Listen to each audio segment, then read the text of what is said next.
Pain heals. Chicks dig scars. Glory lasts forever. Welcome back to the channel. Thank you so much for checking out this video.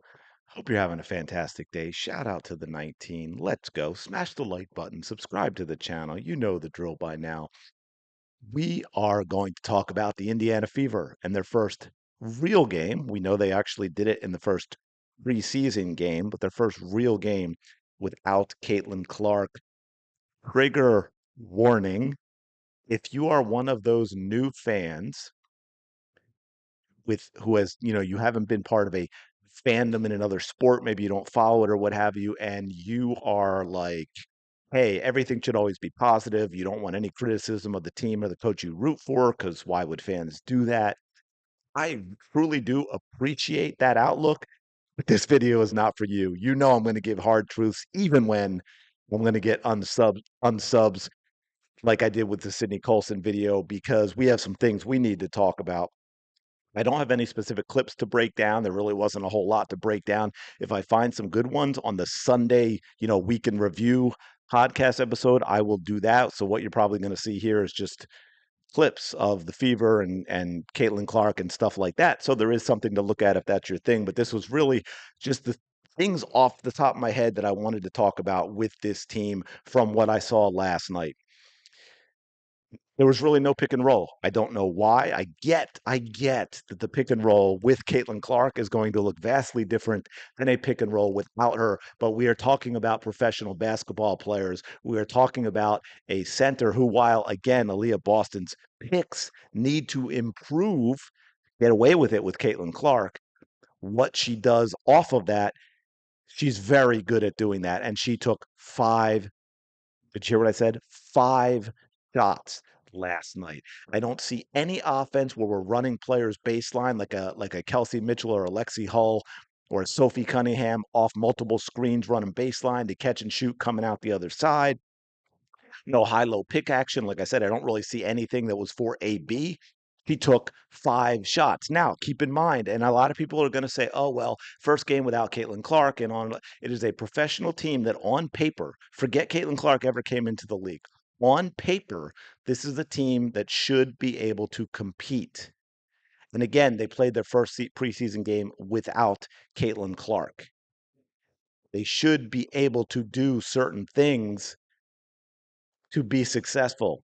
And I did not see them. I don't know what this offense was. I have no idea what the identity of this offense is. I don't know what the identity of the offense was with Caitlin Clark, which is a problem. They were really, really slow. They only took 63 shots. Now, what does that mean in context? Well, that would put them next to last in the league if they did that every game. Only one shot above the team that was last, which happens to be the Washington Mystics with 62 shots. So they played right into the strength of the Washington Mystics, who was 2-3 coming into the game and could have won a couple of more of those games playing very competitive basketball. And so we played into their hands in how we played by playing in quicksand, by playing in mud, by not running at all. 63 shots is insanely low. It's a really, really terrible number. To put that even more in context, officially, now there may have been more, there's opinion into how it's recorded, but officially the Indiana had, I believe the Fever had 49 what we call transition points over the first four games of the season. Not enough, by the way, it should be more. Zero transition points last night. Zero. There was no attempt whatsoever. And when you have Kelsey Mitchell, right? I get that the team got older and we'll get into that, but you have Kelsey Mitchell who can get out and run and finish. You have Lexi Hull who can get out and run and finish. You have Sophie Cunningham who can get out and run and finish. And by the way, as far as bigs go, I like Damiris Dantas as well, and she can also space the floor. We know what Aaliyah Boston can do. I've seen her actually be out in front of everyone to get layups from Caitlin Clark passes, but I've also seen her trail very well and get passes coming down the lane late, which is also a great option. Look, Dewana Bonner was solid. No doubt about that. 21 points in 25 minutes, 5 of 10, 9 and 9 from the line. Of course, she was also -7 in those 25 minutes, of which she had 21 points. So it wasn't like she was outstanding, but early on she she played well overall. But even there, here's my concern with Dewana Bonner. She had what, 5, 6 points in the first 4 games. She looked completely lost.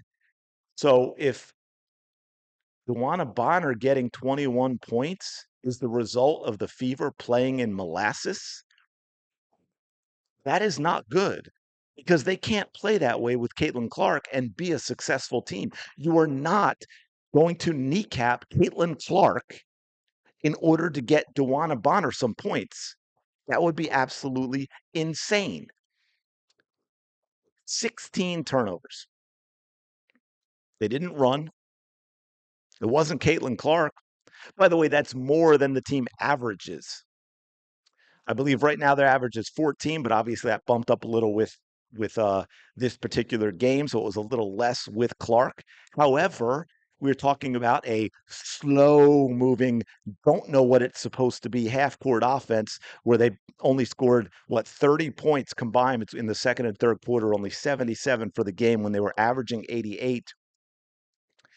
And they also don't get the reward, right? Yeah, Caitlin Clark has turnovers, high risk, high reward. She throws passes. No one else would even have the basketball IQ to envision the pass that Caitlin Clark throws at times. So yeah, she's going to throw some of them away, but that also means you're going to get all the reward of the passes she completes. And we have seen that over and over and over again. This team without Caitlin Clark cannot turn the ball over more than this team with Caitlin Clark. You know, there was one play that stood out. I remember. I believe it was Kelsey Mitchell, and she got the ball, and Lexi Hall got out ahead, and Kelsey threw the ball, and it was short, and the Mystics player intercepted. It was a turnover. That's a layup with Caitlin Clark, right? Like guaranteed. What's wild? They even missed Caitlin Clark's added rebounding. Third in the league, the Indiana Fever in rebounding, but they got smoked off the boards by the Mystics 41-33. Remember what I was saying about Aaliyah Boston? Am I speaking too quickly? It's the caffeine. I'm ready to go. Sydney Colson taking more shots than Aaliyah Boston is inexcusable. Did I mention Aaliyah Boston had 5 shots? Oh, and let's not forget, before Caitlin Clark arrived, Aaliyah Boston was Rookie of the Year and an All-Star. Okay. Yes, Caitlin Clark and Aaliyah Boston, phenomenal together. Yes, Caitlin Clark makes Aaliyah Boston so much better. But let's not pretend relative to the league that Aaliyah Boston didn't have success before Caitlin Clark. So why, Stephanie White? Why did Aaliyah Boston take 5 shots? Please explain it to me. Now, to that point about what Caitlin Clark did for Aaliyah Boston, Caitlin Clark, and I've said this before, and this is why I said she was the most valuable player last year. And be, oh, Taylor Wilson, Austin Nafisa Collier. No, you can make the case that they were better. They weren't the most valuable because I said Caitlin Clark brings one of those rare things to a team as she elevates the rest of the team. Not that the team is better when she's on the court just because she's good, but because they elevate their game. She makes the players around her better. She elevates the game of those players around her. What did we see last night, or what didn't we do? We didn't see wide open, easy shots, did we? Right? There weren't any insane passes that no one else can throw to reward players with easy buckets. We didn't see a whole lot of space for Lexi Hall or Kelsey Mitchell to operate, or for Aaliyah Boston to operate, that we have seen when Caitlin Clark was on the court. No, no, no. Now they have to work, and that work ain't working. Stephanie White needs to do a lot better than this.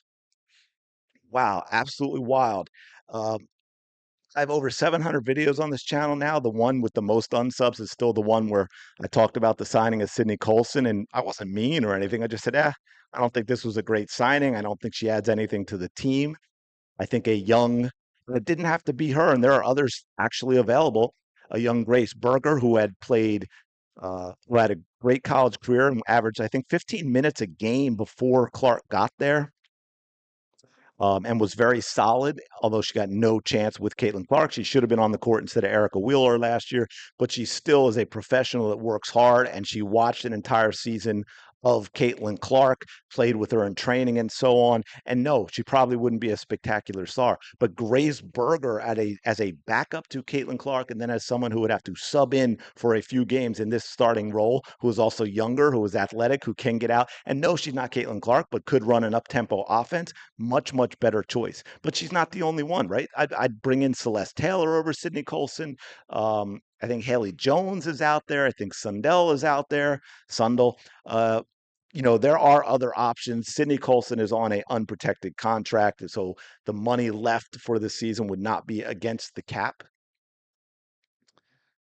Um, I wish those unsubs had stayed. They might understand now maybe what it was I was talking about. Sophie Cunningham, it was hard to judge her last night. She got a couple of bad calls early. She got herself into foul trouble. And as I've said before, that's why a lot of people look at these horrible calls by officials, in big moments and talk about how that changed the outcome of the game. And I said, well, you give a star player, an important player, a couple of quick fouls early, ticky tack touch fouls that really, and a lot of times the fans forget that by the end, or they don't think about it early and get into an uproar. It's like, oh, that's not a good call, and we move on and we forget. But has such a huge impact on the rest of the game for how that player plays, which obviously impacts how that team plays as well. And unfortunately, that was Sophie last night. Now we're going to get to Stephanie White. Yes, we are. Stephanie White. And again, hey, I'm not saying she's terrible. I'm not saying at the end of the season this won't be a championship team. Okay, but I got to look at what we see now. And again, and I know all of you are in other big fan bases, New York, Boston, Dallas for football. You get what I'm saying. The Eagles did not start well last season. 2-2. People were calling for Nick Sirianni. He's got to go. Man's got to be fired. Got to toss him, get rid of him. We end up winning a Super Bowl. So hopefully, what happens here is, in my criticisms of Stephanie White, things change and the Fever end up winning a championship. But yeah, I mean, Stephanie White inherited, and this is what I said. I'm hearing all the good things. Like Stephanie White has mastered how to talk like a really good coach. And I said, but I haven't seen enough yet. I'm not dismissing it. I'm not saying she's not, but I said, what I need to do is see it. I need to see the results on the court. I need to see the rotations. I need to see how the offense is run. And so far, even with Caitlin Clark, I haven't liked what I've seen. I don't know the identity of this team. Stephanie White inherited two very good WNBA teams. She didn't stay long at either place. She had success, but again, she inherited two good teams. Now, I know a lot of people say, well, with Connecticut, I think Jonquel Jones was there, I believe, the season before White, but she still had a really good roster and didn't take them as far as they had gone previously. And then Vanderbilt, she went, I think it was after the stint with the Fever, she went to Vanderbilt before going to Connecticut. She was there 6 years. She was 64 in 97. Only winning season was her first season at 18 and 14. And the first season is those aren't the players you recruited. It wasn't really your team. So again, the track record, I'm not really seeing it. Kelsey Mitchell is a huge issue. She was 4 of 16, 2 of 7 from three. She was incredibly frustrated after the game. I saw Caitlin Clark consoling her. I know she made comments about players not understanding their roles, not being where they're supposed to be, not doing the things they're supposed to do. So Kelsey Mitchell is very frustrated. Kelsey Mitchell is a really talented player. I've said before, best shooting guard in the WNBA, but there are issues that Kelsey Mitchell has, and you see him when you get a team that doesn't have an identity and doesn't have an offense and isn't very good. She starts wanting to take over because nothing else is happening. So she trusts in her ability to create those opportunities. And unfortunately, a lot of times that doesn't work out. And you saw Kelsey Mitchell pressing last night, and that's where you get 4 of 16 because Kelsey Mitchell is a much better player with Caitlin Clark.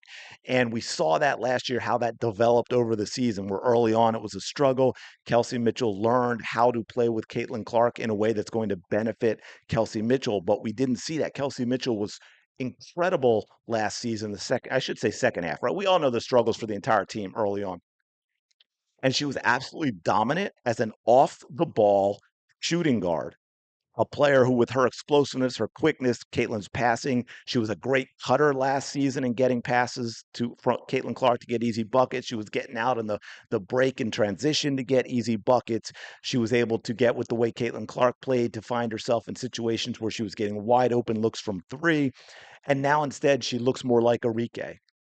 And Arike, for all her strengths, is a shot chucker. She's very inefficient. She doesn't have a shooting percentage, and she good shooting percentage, and she gets into me ball a little too selfish at times. And there was a big uproar later in a game a few games ago where Paige was having a really good game, and we got to a point in the game where Arike was just like, "No, I'm not," wouldn't even give her the ball.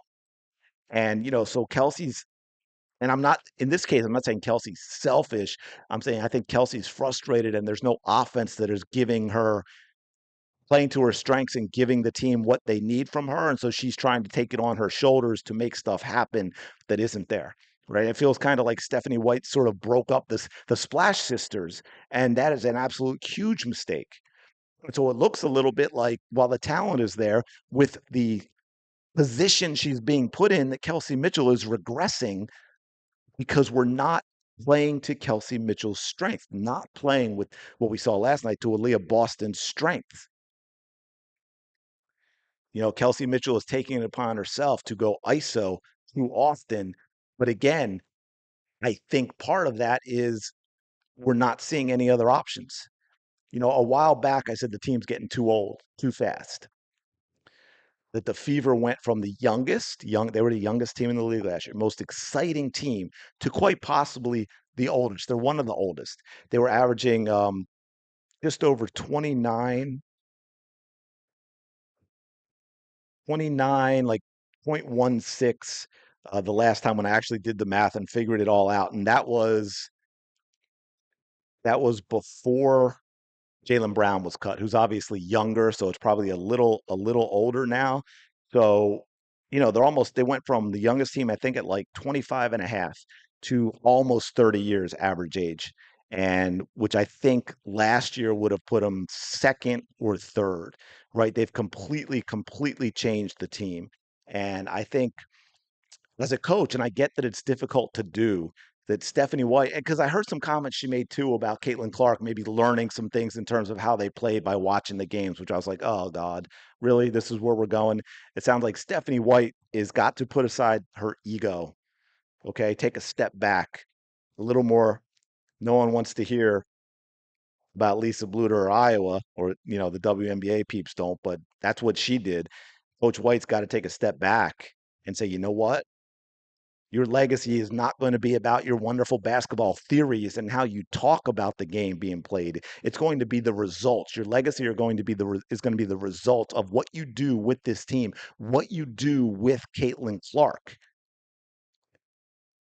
not what you do despite having Caitlin Clark and not playing to her strengths. You cannot continue to have a leash on her. You got to pop the clutch, get it out of gear, get rid of the emergency brake, take your foot off of the regular brake, and let Caitlin Clark go. And if that means a radical change in who plays how many minutes and where so that you can play up-tempo basketball, then that is what's going to have to be done. There was a lot of talk about the culture of the team, the culture of the team. And to a lot of us, especially when you heard Clark talking about the goal being winning a championship, and Bonner talking about being there and helping the team win a championship, I'm not sure that's what Stephanie White meant. I'm not sure that's what Stephanie White meant. It seemed like she meant something a little different, like it's going to be more traditional, old school WNBA. The basketball that no one wanted to watch is what Stephanie White was going to bring. The Connecticut Sun style of basketball is what Stephanie White was going to bring. And I hope I'm wrong. I want to be wrong. I want this to be my "we got to fire Nick Sirianni" moment for the Indiana Fever, so I can look back when they won a championship and I can roast myself and y'all can roast me and be like, hey, remember that time when you told us how bad things were looking with the team and with Stephanie White? And now they have a title and there's going to be a parade. Fantastic. I truly hope so. I'm going to leave it there for now. Thank you so much for checking out this video. Smash the like button, subscribe to the channel, helps out tremendously. You know the drill. I will be doing week 2 on Sunday of CC Sundays without CC, and we'll look at the whole week in review and talk about some things going forward.